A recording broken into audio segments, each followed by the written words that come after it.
Jauh sebelum matahari dikatakan tak pernah terbenam di Kekaisaran Inggris, hanya ada Inggris, sebuah tambal sulam kerajaan rapuh yang diukir oleh perang dan dihantui oleh bentrokan pedang. Hanya sedikit yang dapat membayangkan bahwa dari ladang-ladang berlumpur dan suku-suku yang terpecah belah ini akan muncul sebuah kekuatan yang suatu hari nanti akan memperluas pengaruhnya ke seperempat daratan dan penduduk planet ini. Namun, setiap kekaisaran memiliki awal. Dan kisah Inggris dimulai bukan dengan penaklukan, melainkan dengan keberlangsungan hidup. Kelahiran sebuah kerajaan. Saat itu tahun 878 Masehi dan Inggris belum lagi dikenal karena kekuasaannya. Sebaliknya, Inggris adalah negeri Anglo-Saxon yang terpecah belah, dikepung oleh amukan Viking Denmark yang tak henti-hentinya. Para perampok laut telah menyapu pedesaan, membakar desa-desa, menggulingkan raja-raja dan membubarkan pasukan. Di tengahnya berdiri Raja Alfred dari Wessex, yang kemudian dikenal dalam sejarah sebagai Alfred yang Agung. Ketika panglima perang Viking Guthrum melancarkan invasi brutal, pasukan Alfred hancur. Sang raja diusir dari takhtanya dan terpaksa bersembunyi, mundur ke rawa-rawa Somerset yang lembab dan berkabut. Di sana, di tempat perlindungan terpencil di Pulau Athelney, ia mendapati dirinya sebagai buronan. Namun, bahkan di pengasingan, Alfred menolak untuk menyerah. Ketika api kerajaannya membara, ia mulai membangun kembali secara perlahan, diam-diam dan metodis. Ia mengumpulkan orang-orang setia dari desa-desa yang masih berani menentang penjajah. Para pandai besi menempa kembali pedang-pedang yang patah, para utusan membawa perintah rahasia menembus hutan, dan para petani mengabdikan hidup mereka kepada raja yang tak terlihat namun tetap mereka percayai. Ketika musim semi tiba, Alfred membalas. Pada bulan Mei, pasukannya yang baru berkumpul bertempur melawan pasukan Guthrum dalam pertempuran Edington. Pertempuran berlangsung sengit dengan dinding perisai runtuh dan anak panah menggelapkan langit. Namun, disiplin dan kelicikan Alfred menang. Pasukan Guthrum pun hancur berkeping-keping. Pemimpin Viking terpaksa menandatangani perjanjian Wedmore yang membagi Inggris antara Anglo-Saxon dan Norse serta mendirikan Danelaw di utara. Untuk pertama kalinya dalam beberapa dekade, terciptalah perdamaian. Dan dari perdamaian itu, Alfred mulai memimpikan persatuan. Warisannya tidak berakhir dengan kemenangan-kemenangannya. Visinya terus hidup melalui keturunannya. Di antara mereka adalah cucunya, Ethelstan, seorang penguasa yang ditakdirkan untuk menyelesaikan apa yang telah dimulai Alfred. Saat Ethelstan berkuasa pada tahun 924 Masehi, Inggris masih terpecah belah dan terkoyak oleh raja-raja yang bersaing dan enklave-enklave Viking yang menolak untuk tunduk. Dari perbukitan Northumbria yang berangin hingga kota-kota berbenteng Mercia, negeri itu merupakan medan perang ambisi dan pengkhianatan, tetapi Ethelstan tak kenal lelah. Ia menjalin aliansi di mana yang lain melihat musuh dan menggerakkan pasukannya dengan cepat menyerang pusat kekuatan Viking. Pada tahun 927 Masehi, kampanyenya berhasil menaklukkan Northumbria, menyatukan wilayah-wilayah Inggris di bawah satu mahkota untuk pertama kalinya. Maka sejarah pun mengenang Ethelstan sebagai raja pertama seluruh Inggris, sosok yang mewujudkan impian Alfred yang rapuh. Dari awal mula inilah sebuah bangsa lahir, tetapi bahkan ketika Inggris menemukan persatuannya, pandangannya mulai beralih keluar. 2 abad kemudian, ambisi raja-raja Inggris yang tak kunjung padam belum juga mereda. Perang di pulau itu telah mereda, tetapi di seberang laut Irlandia terbentang peluang dan penaklukan baru. Saat itu tahun 1171 Masehi dan takhta kini dipegang oleh Raja Henry II, seorang penguasa dengan ambisi tak tertandingi dan tekad baja. Kekuasaannya membentang dari pesisir Normandia yang dingin hingga perbukitan Inggris yang bergelombang, tetapi hasrat Henry untuk berkuasa semakin kuat saat Irlandia menjadi hadiah berikutnya. Pada musim semi tahun itu, Henry II berkumpul rombongan kesatria dan prajuritnya, orang-orang yang telah ditempa oleh pertempuran bertahun-tahun di Prancis. Kapal-kapal mereka membelah ombak saat berlayar dari Inggris ke Waterford. Panji-panji mereka berkibar tertiup angin asin. Ketika Henry menginjakkan kaki di tanah Irlandia, ia tak membuang waktu. Para utusan berlomba melintasi pulau, membawa tuntutannya, tunduk pada Raja Inggris atau hadapi murkanya. Para pemimpin Irlandia terpecah belah. Sebagian menentang, sebagian lagi melihat keuntungan dalam aliansi. Namun gereja memberikan solusi. Dalam Sinode Cashel, para uskup dan pendeta berkumpul untuk mengakui Henry sebagai penguasa Irlandia, memberikan legitimasi ilahi atas penaklukannya. Kerajaan Inggris telah menemukan koloni pertamanya. Irlandia, meskipun tidak pernah sepenuhnya ditaklukkan, menandai langkah pertama dalam perjalanan panjang Inggris menuju kekaisaran. Benih-benih ekspansi telah ditanam, benih-benih yang suatu hari nanti akan tumbuh menjadi sebuah dominasi global. Sibat kemudian, angin ambisi kembali bergeser ke arah barat.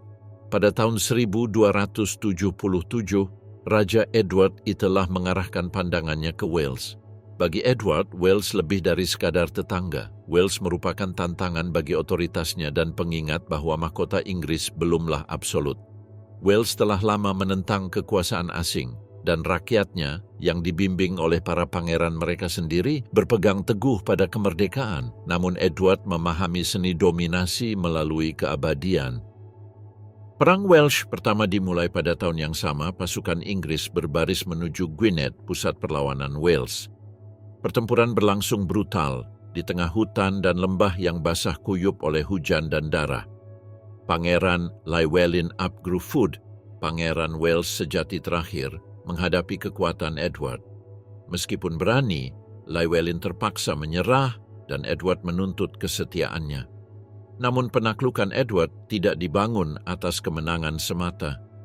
Dia dibangun cincin besi kastil-kastil di Caernarfon, Conwy, dan Harlech. Benteng-benteng ini bukan sekadar simbol kekuasaan. Mereka adalah jangkar kekuasaan Inggris, mengawasi tanah yang ditaklukkan. Namun, semangat Welsh tak pernah padam. Pada tahun 1282, pemberontakan melebar lagi dalam Perang Welsh kedua. Perjuangannya sengit dan berdarah, tetapi takdir berubah kejam.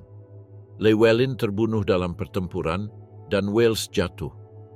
Setelah penaklukan selesai, Wales terikat pada Inggris sebagai tanah jajahan. Kerajaan Inggris kini menguasai seluruh pulau. Namun perdamaian tidak bertahan lama. Abad ke-14 dan ke-5 akan menguji Inggris seperti yang belum pernah terjadi sebelumnya. Pada tahun 1337, sebuah konflik dinyalakan itu akan kerusuhan yang berlangsung lebih dari seabad. Perang 100 tahun yang kelam antara Inggris dan Prancis.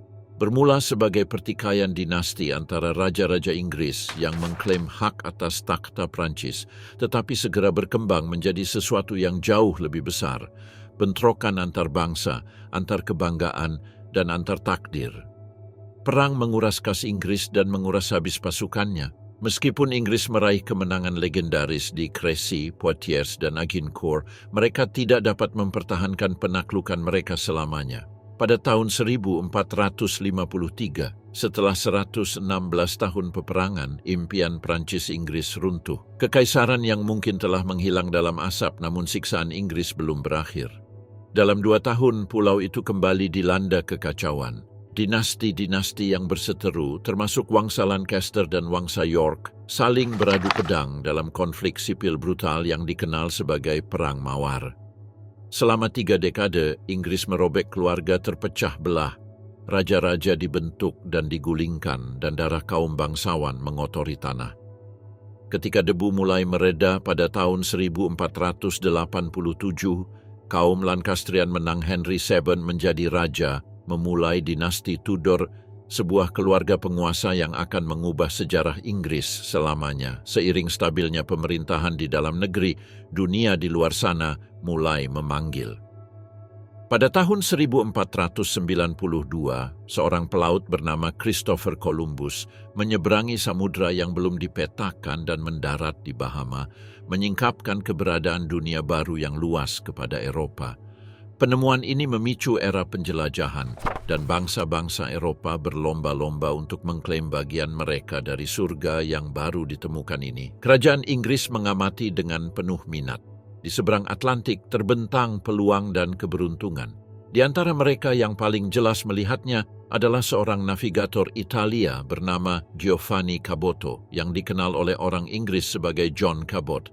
Cabot percaya bahwa dengan berlayar ke barat, ia dapat menemukan rute langsung ke Asia, negeri sutra, rempah-rempah, dan kekayaan yang tak terbayangkan. Ia menemui Raja Henry ke-7 dengan visinya, dan Raja memberikan Cabot piagam kerajaan, izin untuk menjelajahi dan mengklaim tanah baru apapun untuk kerajaan Inggris. Pada bulan Mei 1497, Cabot mengatur berlayar dari Bristol dengan kapal kecil bernama The Matthew, dengan awak hanya 18 orang. Samudra Atlantik terbentang di hadapan mereka. Badai menghantam layar, kompas bergetar, dan ketakutan merayapi hati para awak kapal. Namun Cabot terus maju, didorong oleh hasrat yang sama yang pernah mendorong Alfred untuk merebut kembali kerajaannya, hasrat untuk menemukan, bertahan, dan meninggalkan jejak di dunia. Beberapa minggu kemudian, daratan muncul dari kabut membentang di pesisir yang kini dikenal sebagai Newfoundland, Kanada. Cabot menancapkan bendera Inggris di pantainya. Ini adalah langkah awal yang sederhana, yang mudah diabaikan pada saat itu, tetapi sejarah akan mengingatnya sebagai langkah pertama Inggris ke dunia baru. Sebuah tindakan kecil yang kelak akan tumbuh menjadi kekaisaran terbesar yang pernah dikenal dunia. Zaman penemuan dan reformasi.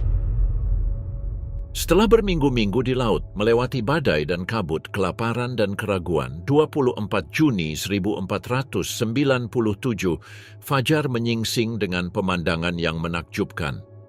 Dari dek The Matthew, John Cabot dan awaknya yang lelah menyipitkan mata ke arah cakrawala. Di sana menembus kabut pagi, para awak berteriak tak percaya. Melawan segala rintangan, mereka telah mencapai ujung dunia yang belum dipetakan atau dibayangkan oleh Eropa. Kapal Cabot semakin dekat dan garis pantai berbatu pun mulai terlihat.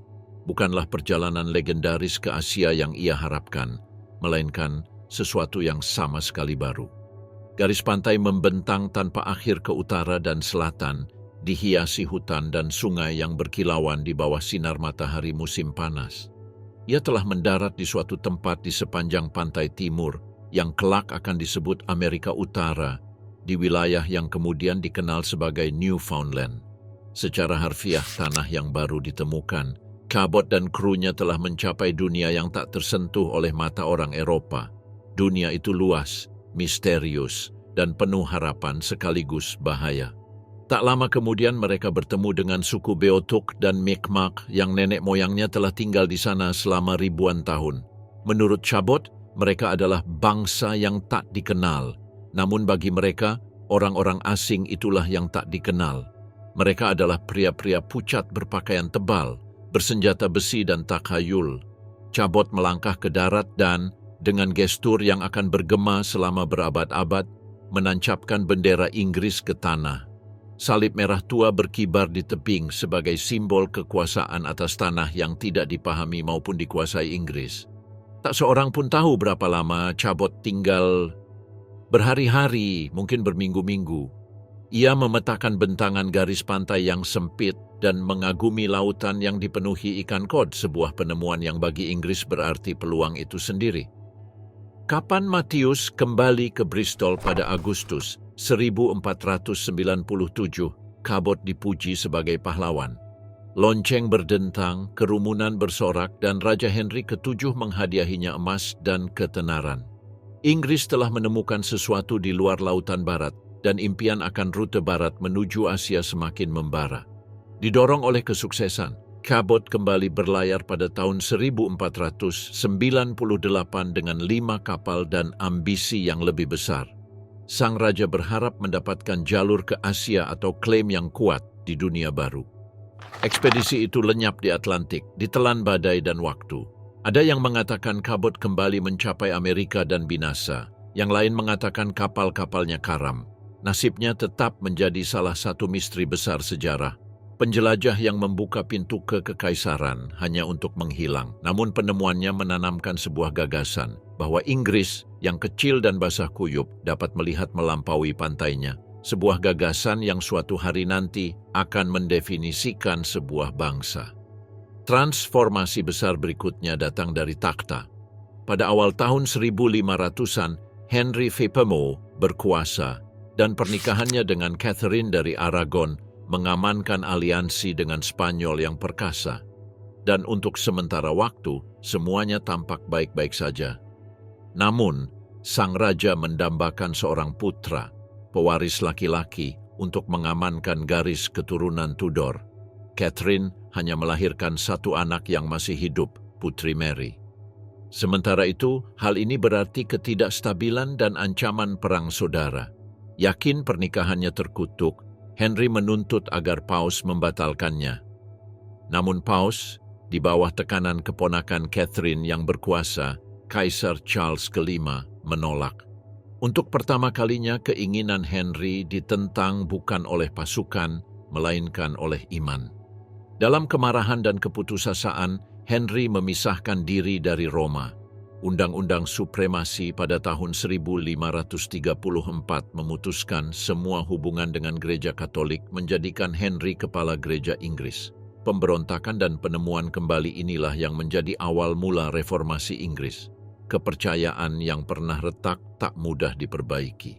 Pencarian Henry akan ahli waris menjadi kisah pengkhianatan dan pertumpahan darah. Para istri menikah dan meninggal, termasuk Anne Boleyn dan Catherine Howard, yang menjadi korban jiwa gelisah sang raja. Setelah kematiannya, Inggris terpecah antara Katolik dan Protestan. Putrinya, Mary May, anak Catherine, naik takhta dan bersumpah untuk memulihkan kepercayaan lama dengan api. Ratusan orang dieksekusi, dan ia mendapatkan julukan yang tak akan pernah dilupakan sejarah, Bloody Mary, tetapi masa pemerintahannya singkat. Ketika ia meninggal, mahkota kerajaan diwariskan kepada saudara tirinya, Elizabeth I, yang ditakdirkan untuk mendefinisikan ulang posisi Inggris di dunia. Ketika Elizabeth naik takhta pada tahun 1558, Inggris masih belum pasti. Tetapi Elizabeth bukanlah penguasa biasa dan tekadnya bagai baja yang terbungkus sutra. Pada tahun 1559, ia menegaskan kembali Undang-Undang Supremasi, mengangkat dirinya sebagai gubernur tertinggi gereja Inggris. Sekali lagi, Inggris berdiri terpisah dengan Protestan, independen, dan menantang. Di luar pantainya, kekaisaran-kekaisaran bangkit. Spanyol menguasai wilayah-wilayah luas di seluruh Amerika, kaya dengan emas curian. Portugal makmur berkat gula dan perbudakan di Brasil. Prancis mengklaim Kanada dan Florida. Perlombaan memperebutkan kekaisaran telah dimulai, dan Inggris yang tadinya terlambat kini bertekad untuk bergabung. Untuk menantang Spanyol, Elizabeth membutuhkan laut. Angkatan lautnya kecil, jadi ia beralih ke para privateer. Orang-orang yang berani dan rakus yang diberi izin untuk menjarah atas nama Inggris. Mereka disebut anjing laut. Di antara mereka adalah John Hawkins, seorang pria yang akan membentuk nasib Inggris dalam kejayaan sekaligus kehinaan. Pernah menjadi pembunuh terpidana, ia menemukan penebusan dosa di angkatan laut kerajaan dan kekayaan dalam perdagangan budak. Pada tahun 1562, Hawkins berlayar ke Afrika Barat, menangkap 300 tawanan, dan menjual mereka di Karibia untuk mendapatkan mutiara, gula, dan emas. Keberhasilannya mendatangkan dukungan kerajaan dan bahkan gelar kebangsawanan. Namun, keuntungan melahirkan kelaparan.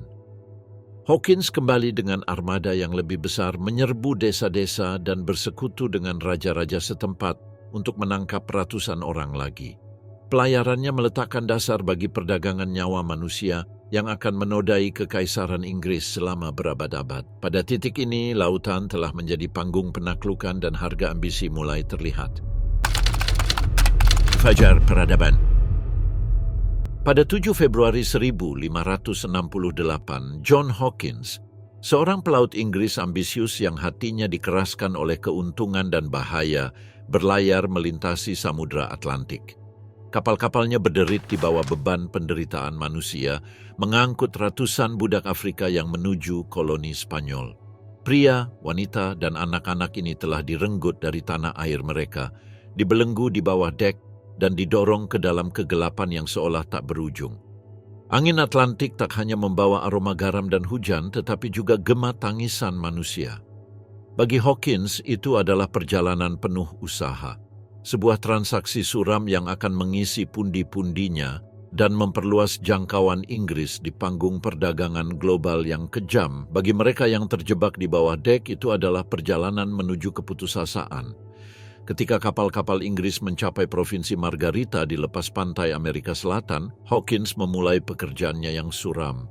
Di sana, ia menjual sebagian tawanannya, menukar daging dengan kekayaan. Sebagian lainnya diperdagangkan di Barbarada, permukiman Spanyol lain, di mana keserakahan mengalahkan hati nurani. Setiap kesepakatan yang ia buat semakin memperdalam reputasinya sebagai pelopor dalam partisipasi Inggris dalam perdagangan budak transatlantik. Namun, tidak semua pelabuhan menyambutnya. Di Rio de la Hacha, gubernur Spanyol, yang sangat setia kepada kerajaan menolak izin Hawkins untuk berdagang. Pesannya jelas, orang Inggris tidak diterima di wilayah Spanyol. Tanggapan Hawkins pun sama jelas dan kejamnya. Bersama wakilnya, Francis Drake, kedua pria itu menembaki kediaman gubernur. Deru tembakan meriam memecah udara pantai yang lembab. Asap memenuhi langit saat pasukan Inggris menyerbu kota, merebut kendali, dan menjual tawanan mereka dengan paksa. Kekerasan tersebut menandai titik balik baru bagi ambisi Inggris. Sebuah deklarasi bahwa Inggris tidak akan lagi tunduk diam-diam pada supremasi Spanyol di lautan. Namun, bahkan ketika Hawkins menghitung keuntungannya, benih-benih balas dendam mulai ditaburkan. Takdir tampaknya menanti di balik cakrawala. Saat Hawkins dan armadanya mundur pulang, badai dahsyat menerjang Karibia. Angin menderubak arwah pendendam, merobek layar dan menghancurkan tiang kapal. Putus asa mencari keselamatan, Hawkins mencari perlindungan di pelabuhan Spanyol, San Juan de Ulua, di pesisir Meksiko. Di sana, di tengah keheningan diplomasi yang menegangkan, Inggris dan Spanyol sepakat untuk berunding damai. Namun ketenangan itu hanyalah ilusi. Meriam-meriam Spanyol meletus tanpa peringatan, gemuruhnya membelah langit. Peluru-peluru meriam besi melesat di udara, menghantam kapal-kapal Inggris dan menghancurkannya. Air laut bergolak merah saat kekacauan melanda pelabuhan. Pasukan Inggris yang kalah jumlah dan terpojok berjuang mati-matian untuk bertahan hidup. Armada Hawkins bermanuver di tengah badai besi dan api, membalas tembakan dengan presisi. Asap menyelimuti laut sementara api melahap tiang-tiang kapal. Hawkins menghadapi pilihan yang sulit, mundur atau mati diperbudak di galai Spanyol. 114 anak buahnya ditangkap, terbelenggu dan hancur, mereka tak akan pernah melihat Inggris lagi.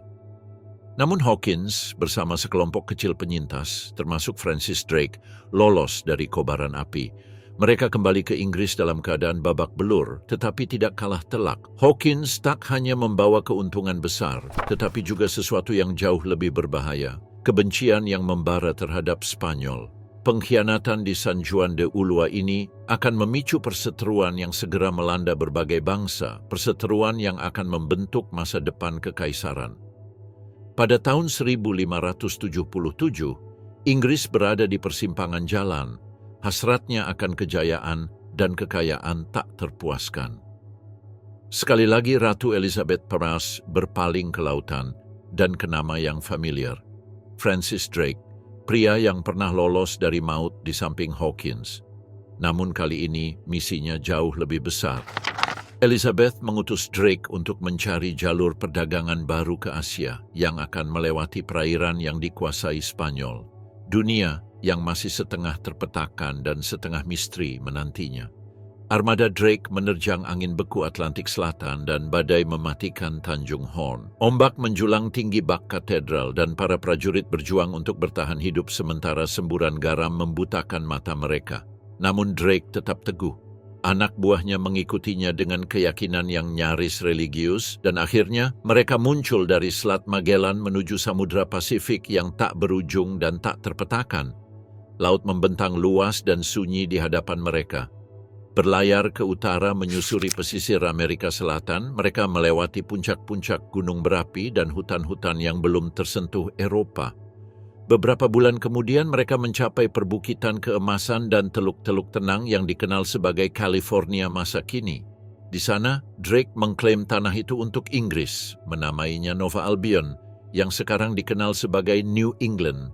Saat bendera St. George berkibar di pantai, awaknya yakin bahwa mereka berada di awal takdir Inggris di seberang lautan. Drake terus berlayar melintasi Pasifik menuju Kepulauan Rempah, sumber kekayaan dunia yang paling didambakan, termasuk cengkeh, pala, dan kayu manis. Di tengah hutan tropis, ia berdagang secara damai dengan para penguasa setempat dan kapalnya, The Golden Hind, menjadi simbol ambisi Inggris. Perjalanan pulang itu brutal. Penyakit, kelaparan, dan badai menghantui setiap liga di Samudra Hindia dan di sekitar Tanjung Harapan.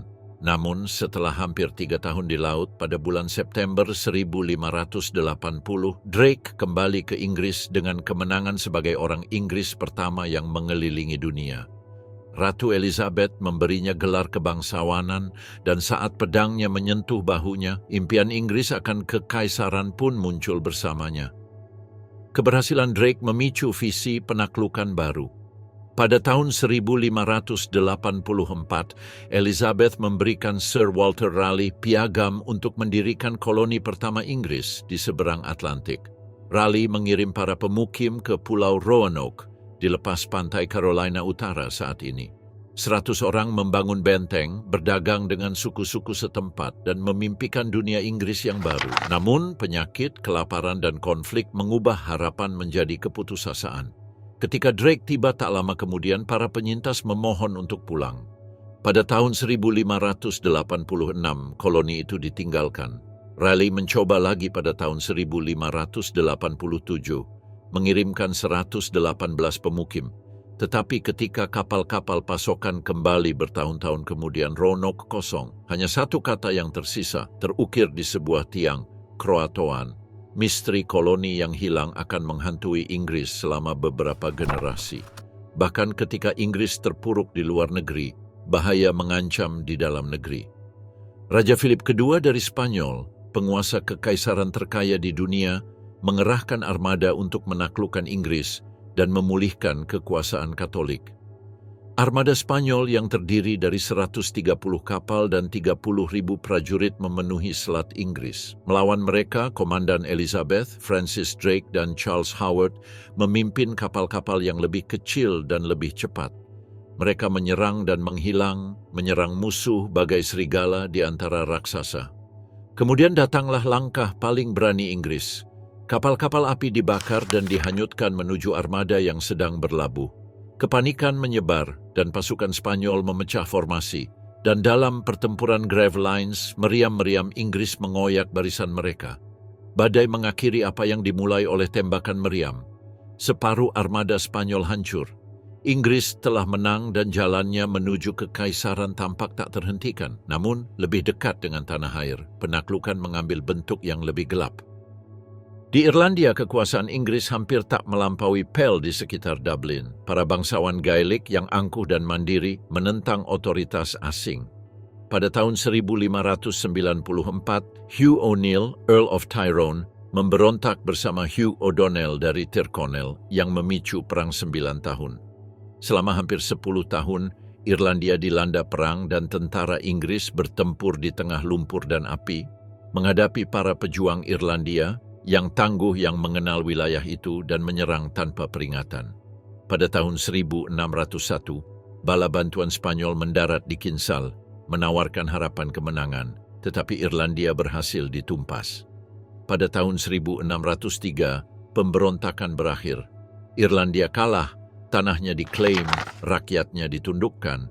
Kekuasaan Inggris kini membentang lebih luas dari sebelumnya, dengan kapal-kapalnya menguasai lautan dan pasukannya menegakkan kehendak kerajaan. Namun di balik kemenangan itu terbayang bayangan masa depan, hasrat untuk berekspansi, haus akan kendali, dan retakan pertama dalam kekaisaran yang dibangun di atas penaklukan dan keyakinan. Benih-benih kekuasaan. Setelah hampir 1 dekade perang brutal, rakyat Irlandia akhirnya meletakkan senjata mereka di hadapan kekuasaan kerajaan Inggris. Apa yang awalnya merupakan perlawanan keras demi kebebasan berakhir dengan kelelahan dan penyerahan diri. Perjanjian Mellifont menghasilkan perdamaian yang rapuh. Para pemberontak diampuni, beberapa tetap mempertahankan tanah mereka, dan janji-janji kebebasan beragama terbatas dituangkan dalam perjanjian. Namun, di balik tinta, penaklukan terus berlanjut. Pada tahun-tahun berikutnya, kerajaan Inggris beralih dari pedang ke kata-kata dan keyakinan. Bahasa Gaelik, jantung identitas Irlandia, disingkirkan dari sekolah, pengadilan, dan gereja. Agama Katolik ditekan, ibadahnya dipaksakan secara sembunyi-sembunyi.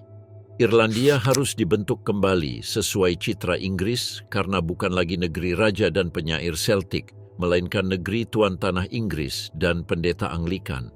Untuk pertama kalinya, Irlandia tidak hanya ditaklukkan tetapi juga diprogram ulang. Dan di seberang lautan, kelaparan Inggris telah tumbuh jauh melampaui pantainya sendiri. Pada awal abad ke-17, Inggris kembali menatap dunia baru. Raja James Primesu memberikan piagam kepada perusahaan Virginia London yang bertugas mencari kekayaan, tanah, dan rute ke Pasifik. Pada suatu hari Desember yang dingin, 104 pemukim, termasuk para bangsawan, buruh, dan petualang, berlayar dari Sungai Thames. Beberapa bulan kemudian, pada 13 Mei 1607, mereka mendarat di sebuah semenanjung berawa di Amerika Utara. Mereka menamainya Jamestown, sesuai nama raja mereka. Para pemukim terpesona oleh hutan-hutan yang lebih tua dari ingatan dan sungai-sungai yang jernih bagaikan kaca. Rasanya seperti surga sampai surga menimpa mereka. Musim panas pertama menghancurkan impian mereka. Persediaan habis, panen gagal, dan para pemukim mengais akar-akaran, ular, dan bahkan tikus. Permasalahan semakin meningkat dengan konfederasi Powhatan, suku pribumi yang menguasai wilayah tersebut. Perdagangan berganti dengan penyerbuan dan pembalasan. Di tengah semua itu, Kapten John Smith mempertahankan koloni dengan tekad yang kuat. Namun ketika ia terluka dan terpaksa kembali ke Inggris pada tahun 1609, kekacauan pun terjadi. Peristiwa selanjutnya akan dikenang sebagai masa kelaparan. Musim dingin itu sungguh kejam karena sungai-sungai membeku, dan di dalam benteng kayu, para pemukim membakar perabotan mereka agar tetap hidup. Mereka memakan kuda, anjing, bahkan kulit rebus. Menjelang musim semi, hanya 60 dari 500 penduduk koloni yang tersisa. Namun Jamestown tidak mati. Pada tahun 1610, John Rolfe tiba dengan benih tembakau curian dari koloni Spanyol. Tanaman itu tumbuh subur, tembakau menjadi penyelamat Jamestown, dan keuntungannya menarik pemukim baru dan mengamankan pijakan Inggris yang pertama dan abadi di dunia baru. Pernikahan Rolfe dengan Pocahontas, putri kepala suku Powhatan, sempat meredakan masalah. Kekaisaran Inggris pun berakar. Sementara Jamestown berjuang, seorang Inggris lainnya mencari peruntungan di timur. William Hawkins berlayar dari Plymouth dengan kapal Hector, memimpin 3 kapal menuju India. Setelah selamat dari badai di Tanjung Harapan, ia mencapai Surat, sebuah pelabuhan yang makmur di Kekaisaran Mughal yang diperintah oleh Kaisar Jahangir. Dipanggil ke Agra, Hawkins berdiri di hadapan salah satu istana termegah di dunia. Para bangsawan berjubah sutra, gajah-gajah berhiaskan permata, dan air mancur yang beraroma air mawar. Dengan membawa hadiah dan kisah-kisah tentang Inggris yang jauh, ia berhasil memikat hati Jahangir. Sang kaisar menganugerahkan pos perdagangan pertamanya di Surat kepada perusahaan Hindia Timur, pijakan Inggris di India. Pada tahun 1615, Sir Thomas Roe tiba untuk memperkuat ikatan tersebut. Di istana Jahangir yang gemerlap, ia menyampaikan sepucuk surat dari Raja James Pemerad dan hadiah-hadiah berupa kerajinan tangan Inggris, berupa jam, perak, dan kain halus. Diplomasi Roe membuka perdagangan yang langgeng antara Inggris dan Mughal. Laporannya ke rumah menceritakan tentang kekayaan India yang luar biasa besar yang ingin diklaim oleh Inggris. Di kampung halaman tidak semua orang makmur. Sementara para pedagang menjadi kaya karena tembakau dan rempah-rempah, perpecahan agama semakin dalam. Raja James menuntut kepatuhan pada gereja Inggris, tetapi kaum Puritan menolak. Dianiaya dan diasingkan, mereka memimpikan tanah baru tempat mereka dapat beribadah dengan bebas. Pada bulan Juli 1620, dua kapal bernama Mayflower dan Speedwell dipersiapkan. Setelah Speedwell rusak, Mayflower berlayar sendiri. Pelayaran itu brutal. Badai menerjang kapal. Angin dingin menderu-deru di geladak. Keluarga-keluarga berkerumun dalam kegelapan, sementara air laut merembes melalui lambung kapal. Ketika badai menghantam balok utama, sebuah dongkrak besi sederhana menyelamatkan mereka. Setelah 66 hari, mereka melihat daratan, Cape Cod. Namun kelegaan itu tak bertahan lama. Musim dingin datang dengan kekuatan yang mematikan. Penyakit dan dingin merenggut separuh dari mereka. Namun mereka yang selamat bertahan. Mereka membangun, berdoa, dan memulai hidup baru. Dari perjuangan mereka, lahirlah koloni Plymouth. Sebuah mercusuar iman dan harapan yang rapuh di tepi dunia yang luas dan liar. Namun sejarah suatu hari nanti akan mengingatkan dunia bahwa tak ada kekaisaran yang abadi. Api melintasi lautan. Tak lama setelah berdirinya Plymouth, ambisi Inggris beralih ke selatan menuju Kepulauan Karibia yang gemerlap. Di antara mereka yang memimpin adalah Kapten Thomas Warner, seorang pelaut yang didorong oleh kekaisaran.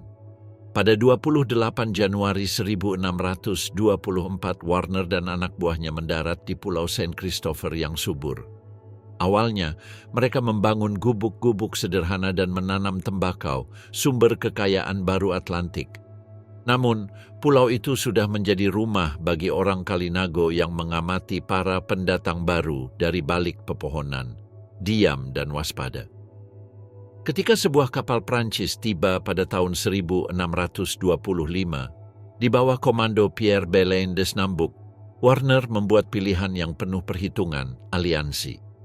Inggris dan Prancis membagi pulau itu, sepakat untuk mempertahankan diri dari ancaman penduduk asli yang mereka berdua takuti. Di balik perdamaian yang rapuh itu, kekerasan pun muncul. Di bawah bintang-bintang, pemimpin Kalinago, Tegremante, mengumpulkan para prajuritnya. Gendang mereka berdentuman seirama dengan deburan ombak saat mereka akan memukul pada bulan purnama berikutnya dan merebut kembali rumah mereka. Namun pengkhianatan datang dari dalam. Barbe, seorang perempuan Arawak muda yang diperbudak di antara mereka, memperingatkan orang-orang Eropa.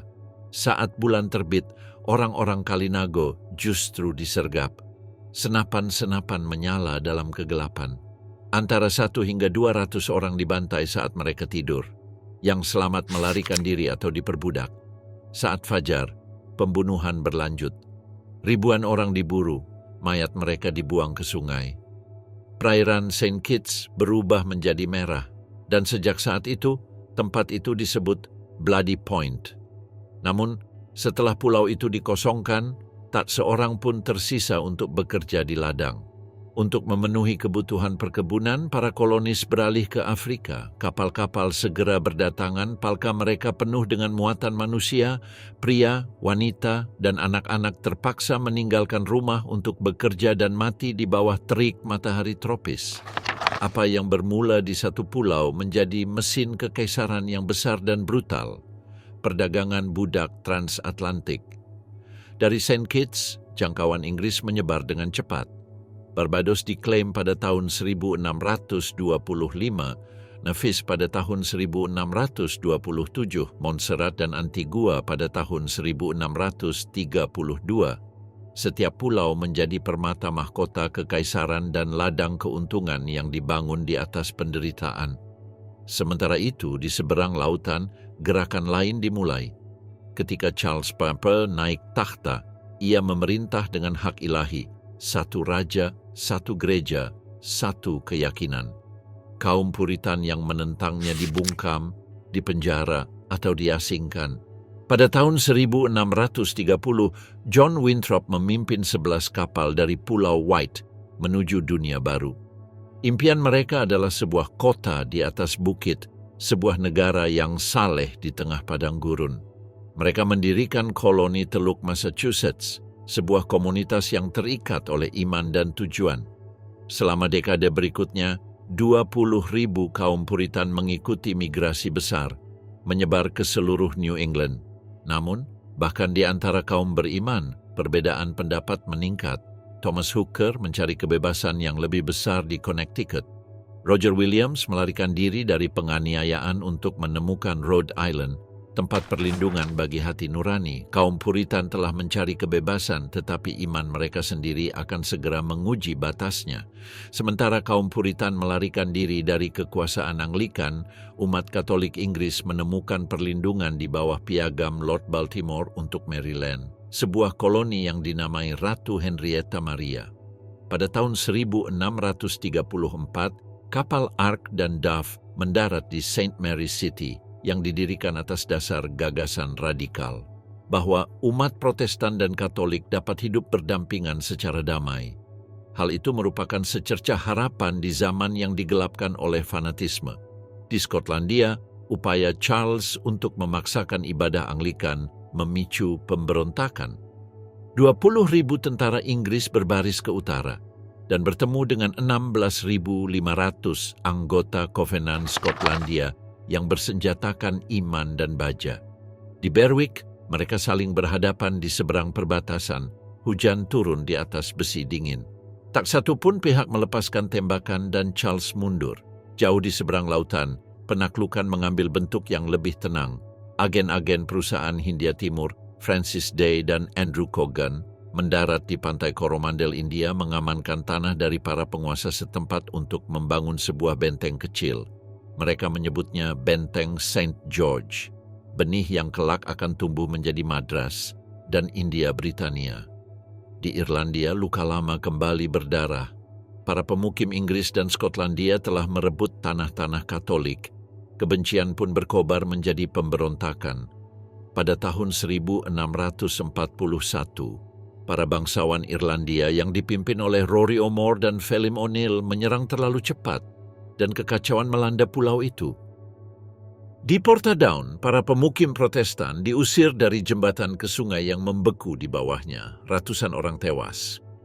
Pembalasan terjadi dengan cepat dan tanpa ampun, sementara pembantaian umat Katolik di Pulau Maji dan Pulau Rathlin mengubah Irlandia menjadi kuburan balas dendam.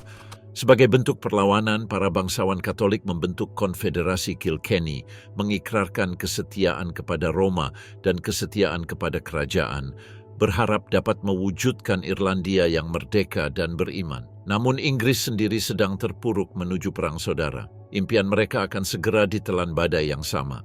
Dari pantai St. Kitts yang berlumuran darah hingga sungai-sungai beku Irlandia, Imperium Britania mulai terbentuk sebagai kekaisaran yang lahir dari keyakinan dan ambisi, kekejaman dan keyakinan. Matahari terbit di atas wilayah kekuasaan Inggris, tetapi setiap kali matahari terbit akan muncul bayangan. Dan tak lama kemudian, kekaisaran akan belajar setelah pertempuran-pertempuran terberatnya adalah tidak bertempur di seberang lautan, melainkan di dalam jiwanya sendiri. Raja kaum Puritan dan Kekaisaran. Pada suatu pagi yang dingin dan kelabu, Raja Charles Bapi meninggalkan istana Whitehall dengan satu tujuan, untuk menyerang mereka yang menentangnya. Selama bertahun-tahun ia memerintah atas dasar hak ilahi, meyakini bahwa raja-raja hanya tunduk kepada Tuhan. Namun di dalam parlemen, sebuah keyakinan baru telah mengakar bahwa tak seorang pun, bahkan seorang raja, berada di atas hukum. Pagi itu, Charles memasuki gedung parlemen dengan pengawal bersenjata, mencari 5 orang yang dituduh melakukan pengkhianatan: John Pym, John Hampden, Denzil Hollis, Arthur Haselrig, dan William Strode. Bangku-bangku kosong. Kelima orang itu telah melarikan diri.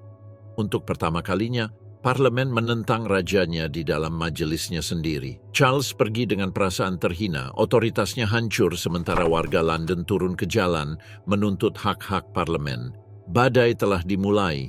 Dalam upaya terakhir untuk mencapai perdamaian, parlemen mengirimkan manifesto kepada raja untuk Inggris yang baru. Manifesto itu disebut 19 proposisi. Manifesto itu menuntut agar urusan publik diperdebatkan di parlemen, pengaruh Katolik disingkirkan, dan kelima terdakwa dibebaskan dari tuduhan pengkhianatan. Menerima manifesto berarti mengakhiri monarki seperti yang diketahui Charles.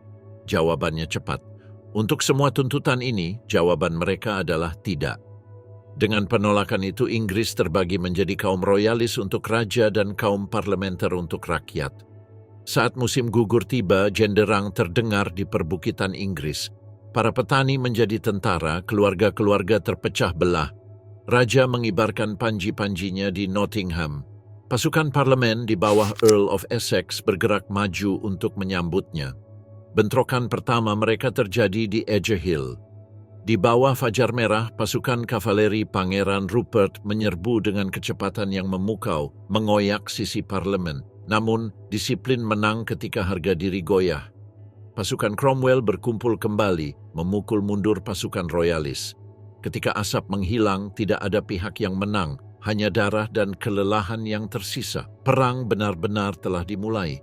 Pada awalnya, tujuan raja tampak menang dengan kemenangan di Braddock Down dan Stratton dan penaklukan Bristol. Namun, keadaan berbalik di Marston Moor pada tahun 1644 di mana pasukan Ironsides Oliver Cromwell menghancurkan pasukan royalist. Wilayah utara jatuh ke tangan parlemen dan tatanan lama Inggris mulai runtuh. Di Naseby, perang mencapai puncaknya. Pasukan model baru Cromwell menghadapi pasukan terbaik raja. Kavaleri Rupert menyerang sekali lagi, tetapi Cromwell membalas dengan efektif. Pasukan royalis dihancurkan dan surat-surat raja yang disita dari kereta kudanya mengungkapkan permohonan rahasia kepada kekuatan Katolik dan Charles kini menjadi tawanan rakyatnya sendiri. Di Westminster Hall, Charles diadili atas tuduhan pengkhianatan sebagai Raja Inggris pertama yang diadili oleh rakyatnya. Ia menolak kekuasaan pengadilan atas dirinya dengan mengatakan, "Tidak ada pengadilan manusia yang berhak mengadili saya." Namun, vonis sudah tertulis. Keesokan paginya ia melangkah ke perancah di luar Whitehall saat kapak jatuh, dan dengan itu dimulailah era monarki ilahi. Inggris kini menjadi persemakmuran di bawah Oliver Cromwell. Cromwell menganggap dirinya sebagai alat Tuhan, bertekad untuk membersihkan dosa dan Katolikisme. Pada tahun 1649, ia mendarat di Dublin untuk menghancurkan Konfederasi Irlandia. Di Drogheda, pasukannya membantai 3.500 pria, wanita, dan pendeta. Di Wexford, mereka melakukan hal yang sama. Pada tahun 1653, Irlandia hancur lebur dengan tanah-tanahnya dirampas, dan imannya dilarang setelah tatanan ilahi Cromwell dibangun melalui teror. Ketika Skotlandia memahkotai Charles II, Cromwell menyerang utara. Di Dunbar, 4.000 orang Skotlandia tewas, 10.000 ditawan. Setahun kemudian di Worcester, perjuangan kaum royalis runtuh. Charles melarikan diri ke pengasingan dan untuk pertama kalinya Britania Raya bersatu di bawah Republik. Sebagai Lord Protector, Cromwell memerintah dengan keyakinan baja. Di Skotlandia, ia membongkar sistem klan dan menyerahkan tanah komunal kepada para kepala suku yang setia, mengubah dataran tinggi menjadi padang rumput dan petani menjadi penyewa. Ia menyebutnya kemajuan dan yang lain menyebutnya kehancuran. Jangkauan Cromwell meluas hingga ke luar negeri. Pada tahun 1655, armadanya menyerang Kekaisaran Karibia milik Spanyol. Serangan terhadap Santo Domingo gagal, tetapi kemundurannya membuka peluang di Jamaika. Pulau itu jatuh dengan mudah, dan Cromwell memenuhi ladang-ladangnya dengan tahanan dan pekerja kontrak. Di bawah terik matahari tropis, koloni perkebunan besar pertama Inggris pun lahir. Kematian Cromwell mengakhiri persemakmuran dan Inggris memanggil pulang rajanya yang diasingkan. Pada tahun 1660, Charles II kembali ke London untuk bersorak kerumunan. Monarki dipulihkan tetapi juga mengalami transformasi. Raja baru ini berpandangan keluar. Ia mendirikan perusahaan petualang kerajaan yang berdagang ke Afrika dan segera mendominasi perdagangan budak. Pada tahun 1663, ia menganugerahkan tanah Amerika yang luas kepada para bangsawan yang setia, terutama Provinsi Carolina. Kekaisaran yang ditempa oleh Perang Saudara memulai ekspansinya kembali. Di seberang lautan, Republik Belanda menantang kekuatan Inggris yang semakin kuat. Pada tahun 1664, Kapten Robert Holmes merebut benteng-benteng Belanda di sepanjang pantai emas Afrika. Pada tahun yang sama, Kolonel Richard Nichols tiba di New Amsterdam dengan kapal perang dan sebuah ultimatum. Gubernur Belanda menyerah dan New Amsterdam menjadi New York. Dinamai menurut nama saudara raja, Adipati York. Armada Belanda membalas tetapi gagal merebutnya kembali. Perjanjian Breda pada tahun 1667 mengakhiri perang. Inggris mempertahankan New York dan Belanda merebut Suriname, sebuah perdamaian pragmatis dan pijakan pertama Inggris sebagai kekuatan dominan di Amerika Utara. Namun di balik cakrawala, tanah dan takdir baru menanti. Kelahiran Kekaisaran. Saat itu tahun 1668 dan angin dingin Atlantik Utara menghantam dua kapal Inggris, Nonsuch dan Eaglet. Ini terjadi setelah mereka berlayar ke tempat yang tak dikenal. Berukuran kecil tetapi memiliki tujuan yang besar. Mereka mengemban satu misi, menembus jantung beku dunia baru dan mengungkap kekayaan yang dikabarkan tersimpan di balik Teluk Hudson. Pemimpin mereka, Médard de Groseilliers dan Pierre Esprit Radisson, Bouguereau adalah para pedagang bulu Prancis yang kemudian menjadi sekutu Inggris, telah menantang tanah air mereka demi sebuah mimpi. Mereka telah melihat kekayaan hutan utara, tempat bulu-bulu berkilauan bagai emas. Raja Charles II yang haus akan kekaisaran mendengarkan dan memberikan restunya. Pada tanggal 5 Juni 1668, kedua kapal berangkat dari Deptford, Inggris. Namun takdir berkata lain. Eaglet yang membawa Radisson dihantam badai di lepas pantai Irlandia dan terpaksa kembali. Hanya Nonsuch di bawah Kapten Zakaria Gillam dan Groseilliers yang terus melaju menembus es dan angin untuk mencapai Teluk James beberapa bulan kemudian. Di sana, di muara Sungai Rupert, mereka membangun benteng sederhana dari kayu dan harapan yang dikenal luas sebagai Benteng Charles. Pos Inggris pertama di jantung perbatasan bulu Amerika Utara. Mereka bertahan melewati musim dingin yang brutal, penuh kelaparan dan isolasi. Ketika musim semi tiba, pertaruhan mereka membuahkan hasil. Suku Cree menukar bulu-bulu hewan berharga dengan peralatan dan senapan Inggris, dan pada Oktober 1669, suku Nonsuch pulang dengan membawa bulu-bulu berharga. Keberhasilan ini mencengangkan London. Pada tahun 1670, Charles II memberikan piagam kerajaan kepada perusahaan Teluk Hudson yang baru dibentuk, yang memberinya kendali penuh atas semua wilayah yang mengalir ke teluk. Perusahaan itu lebih dari sekadar perusahaan. Itu tadi kerajaan korporat memerintah benua melalui perdagangan dan ambisi. Di seberang Atlantik, New England juga mengalami transformasi. Dari beberapa ratus pemukim, Teluk Massachusetts telah membengkak menjadi lebih dari 60.000 pada tahun 1675. Kemakmuran melahirkan kelaparan, dan kelaparan itu akan memicu salah satu perang paling berdarah di Amerika. Suku Wampanoag yang dipimpin oleh Metacom memiliki dahulu. Mereka hidup dalam kedamaian yang rapuh bersama para pemukim. Namun, bagi penduduk asli, tanah dianggap suci. Bagi para penjajah, tanah dianggap properti.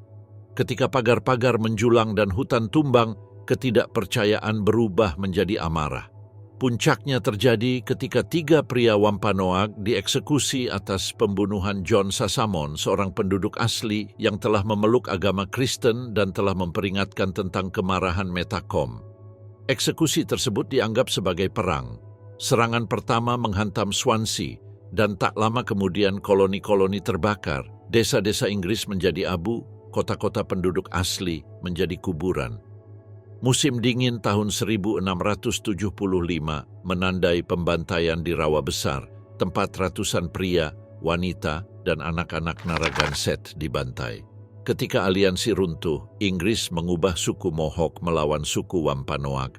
Pada tahun 1676, Metacom dikhianati dan dibunuh sementara kepalanya dipajang di Plymouth. Kedaulatan penduduk asli dipatahkan dan kekuasaan Inggris atas New England pun tuntas. Sementara itu, sebuah keyakinan baru tumbuh di Inggris, yaitu kaum Quaker.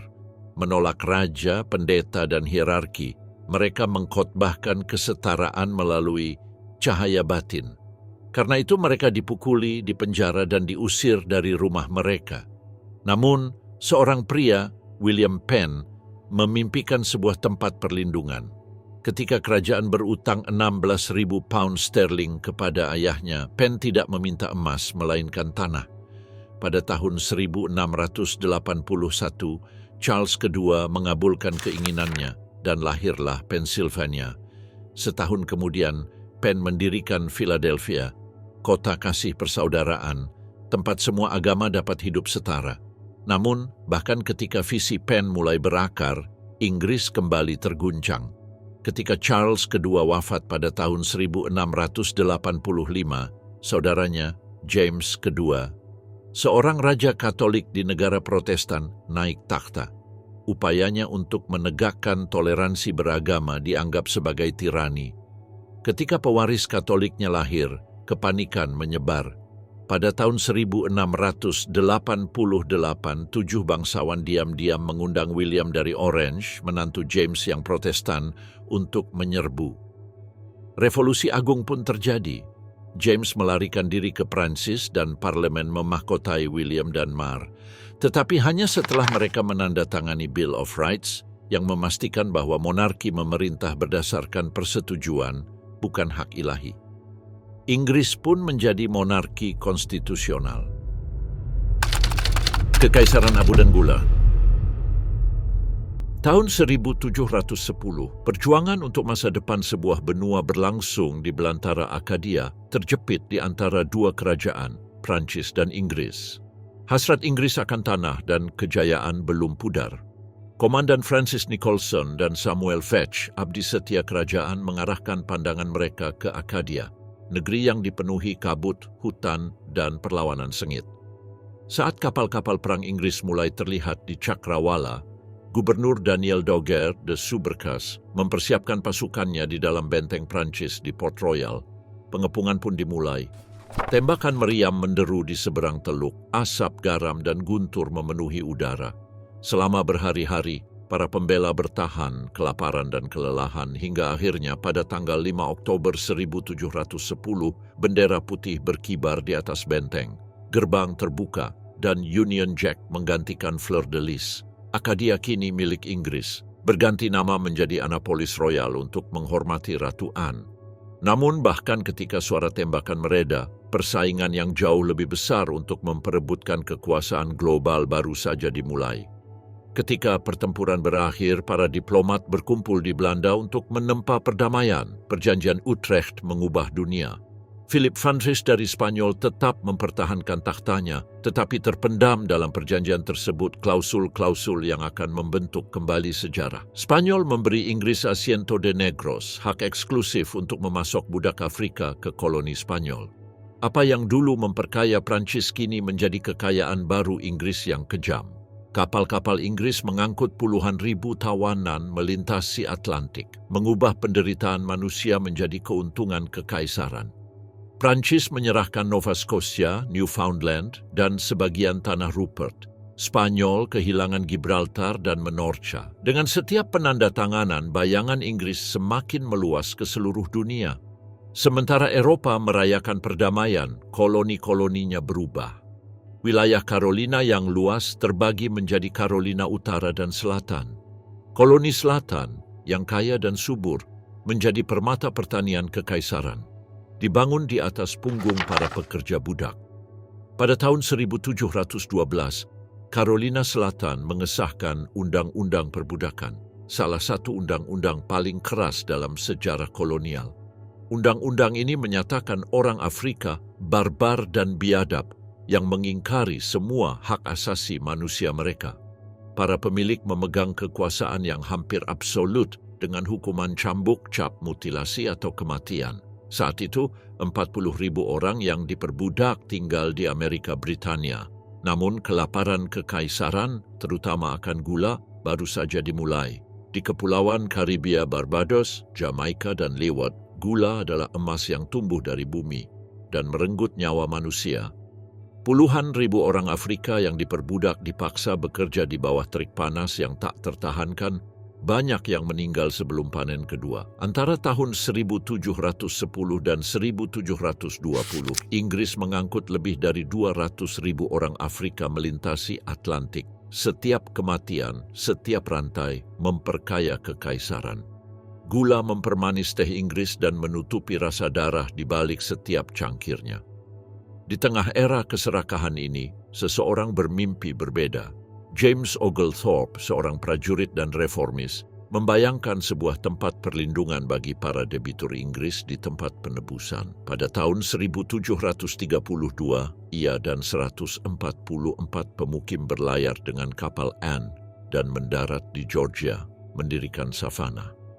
Berbeda dengan Carolina, Georgia melarang perbudakan. Sebuah masyarakat yang dibangun atas dasar kerja keras, kesetaraan, dan kebajikan moral. Namun, Georgia terletak di perbatasan Florida Spanyol, tempat para budak yang melarikan diri menemukan kebebasan.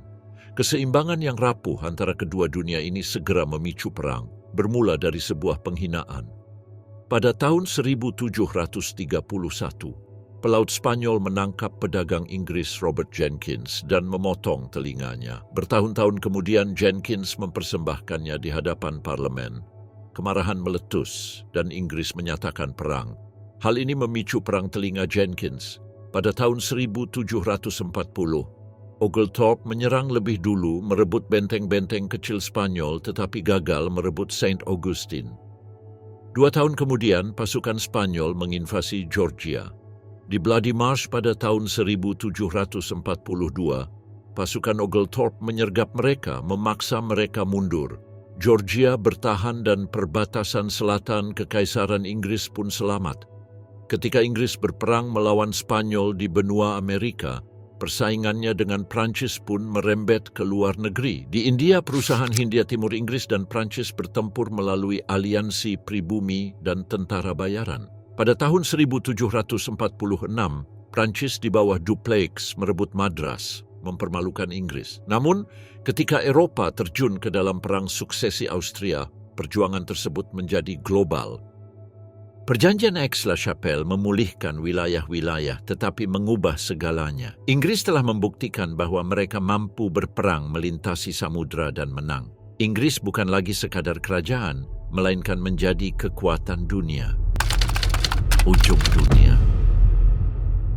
Di penghujung abad ke-18, Imperium Britania berada di persimpangan jalan. Bekas luka perang masih membekas dan utang membebani kas negara, namun hasrat untuk menjelajahi dan menguasai dunia semakin membara. Lautan tetap menjadi perbatasan terluas Imperium. Di era ambisi inilah sebuah kapal HMS Endeavour menjadi kapal takdir. Pada bulan Agustus 1768, di bawah perintah Royal Society dan disetujui oleh Raja George III, Kapten James Cook berlayar dari Plymouth. Misinya adalah mengamati transit Venus dari Tahiti, dan misi tersebut menyembunyikan tujuan yang lebih besar, memetakan, mengklaim, dan memperluas jangkauan Inggris ke dunia yang belum dipetakan.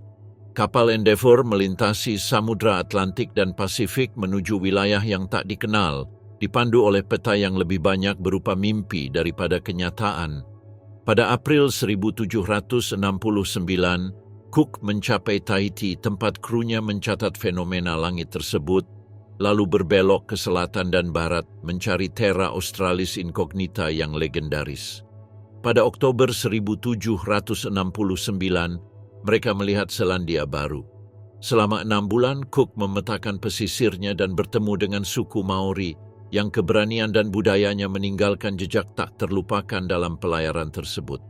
Konflik berkobar, tetapi Cook mengupayakan perdamaian sebisa mungkin, memastikan pijakan pertama Inggris di Pasifik. Pada April 1770, kapal Endeavour mencapai benua luas yang belum diklaim, yang dikenal sebagai Australia. Di Botany Bay, Cook dan anak buahnya mengagumi makhluk-makhluk aneh dan tanah-tanah subur. Pada 22 Agustus 1770, ia mengibarkan bendera Union Jack di Pulau Possession mengklaim seluruh pesisir timur sebagai New South Wales. Tindakan eksplorasi yang tampak diam-diam ini kelak menjadi fondasi Kekaisaran Pasifik Britania. Setelah hampir 3 tahun, Cook kembali ke Inggris pada tahun 1771 sebagai pahlawan.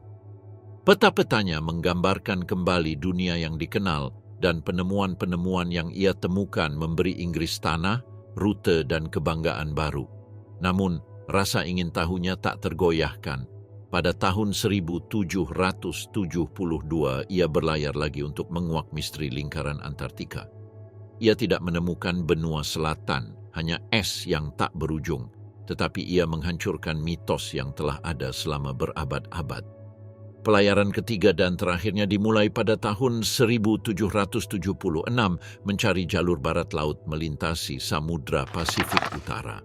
Dari pesisir es Alaska hingga Kepulauan Hawaii, perjalanan Cook mendefinisikan ulang eksplorasi itu sendiri. Pada bulan Februari 1779, di Teluk Kealakekua, Hawaii, sebuah bentrokan dengan penduduk pulau merenggut nyawanya. Britania Raya berduka atas kepergian navigator terhebatnya, pria yang telah memperluas dunianya tanpa batas. Saat berita itu sampai di London, eksplorasi telah berganti menjadi kekaisaran. Wilayah yang dipetakan Cook akan segera menjadi medan kolonisasi dan konflik.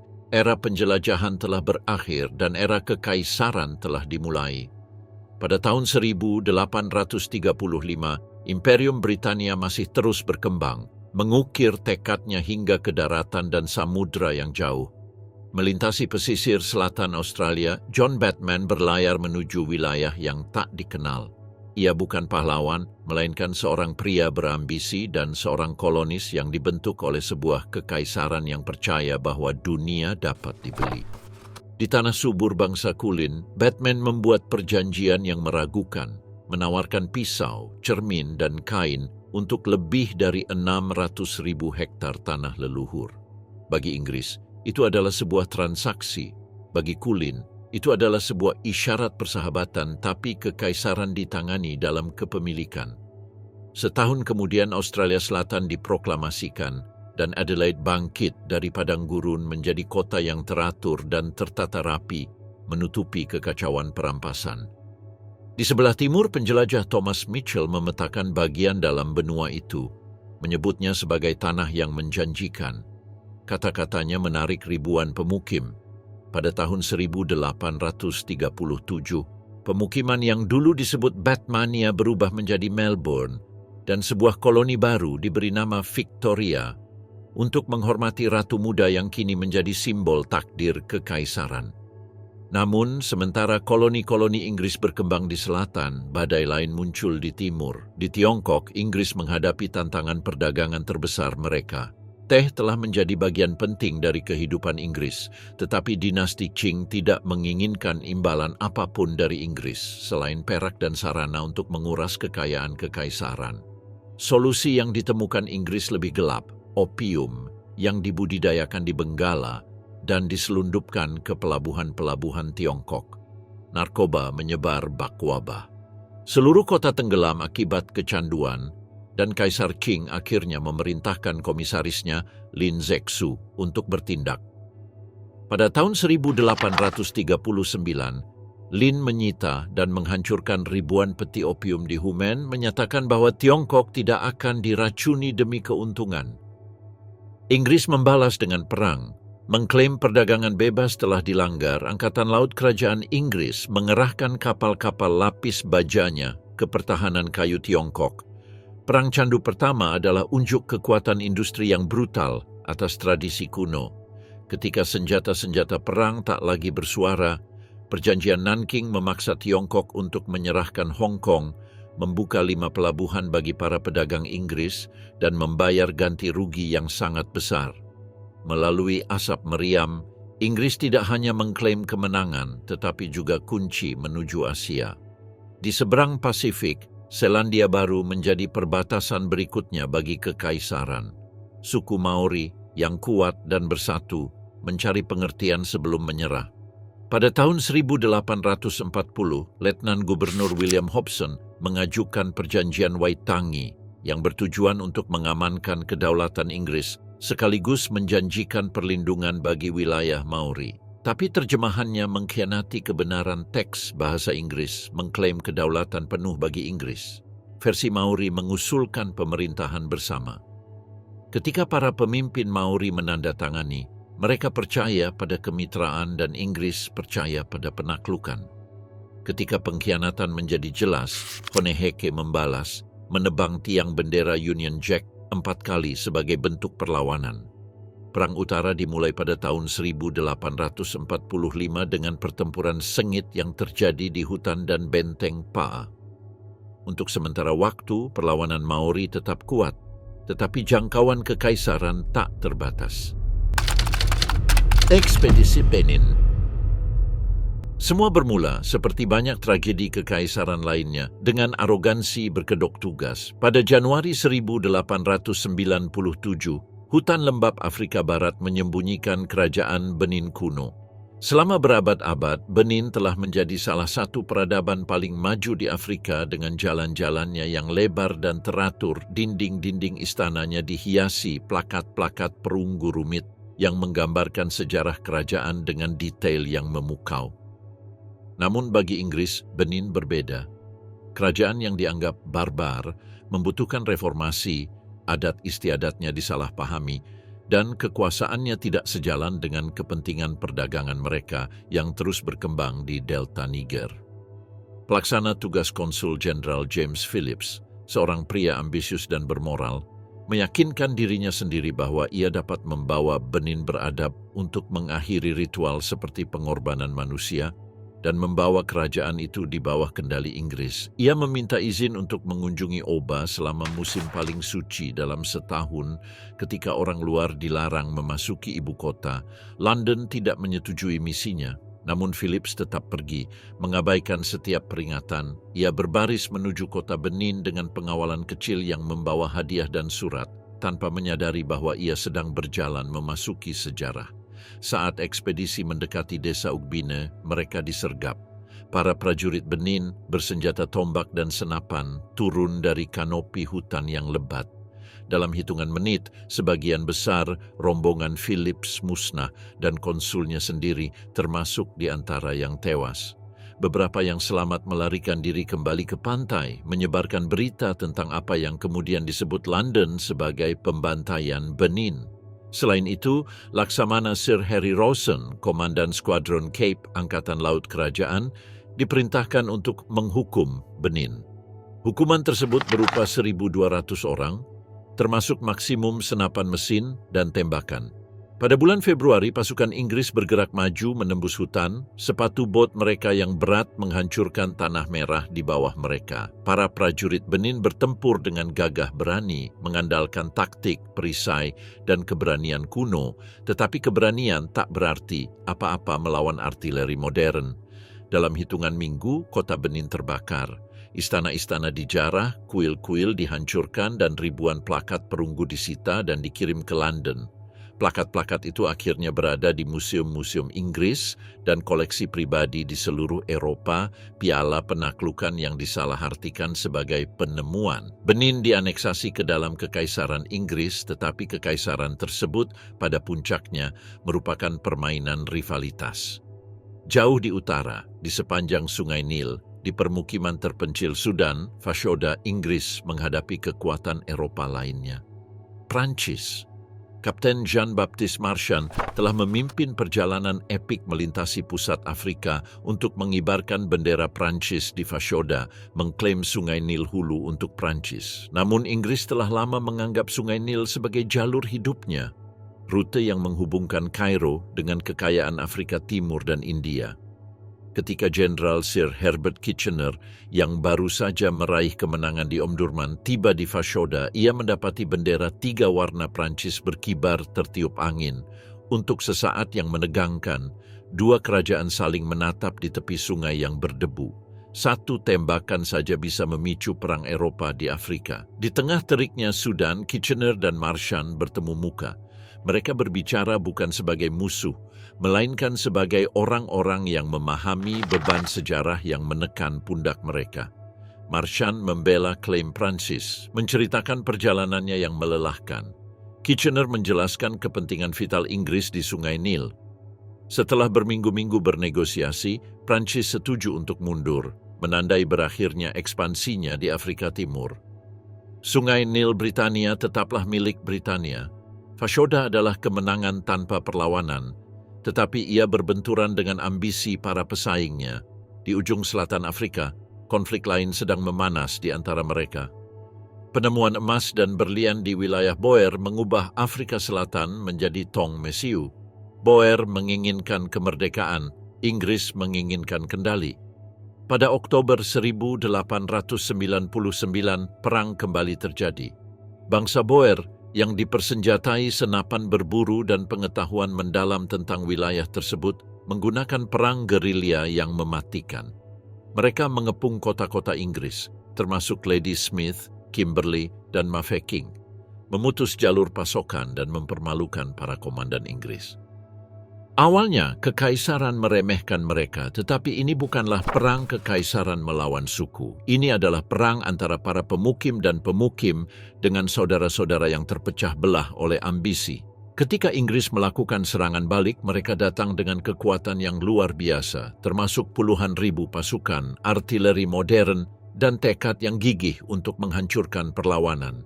Namun pasukan Boer menghilang ke padang rumput, menyerang dengan cepat, dan menghilang di balik rerumputan tinggi. Frustrasi, Marsekal Lapangan Lord Roberts dan Jenderal Kitchener memperkenalkan kebijakan baru yang dikenal sebagai bumi hangus. Lahan pertanian Boer dibakar, tanaman pangan dihancurkan, dan ternak dibantai untuk merampas sumber daya musuh. Tetapi strategi tersebut tidak berakhir di situ. Warga sipil, kebanyakan perempuan dan anak-anak, dikumpulkan dan ditempatkan di kamp-kamp konsentrasi. Kamp-kamp ini, yang dibangun dengan tergesa-gesa dan minim pasokan, segera menjadi sarang penyakit dan keputusasaan.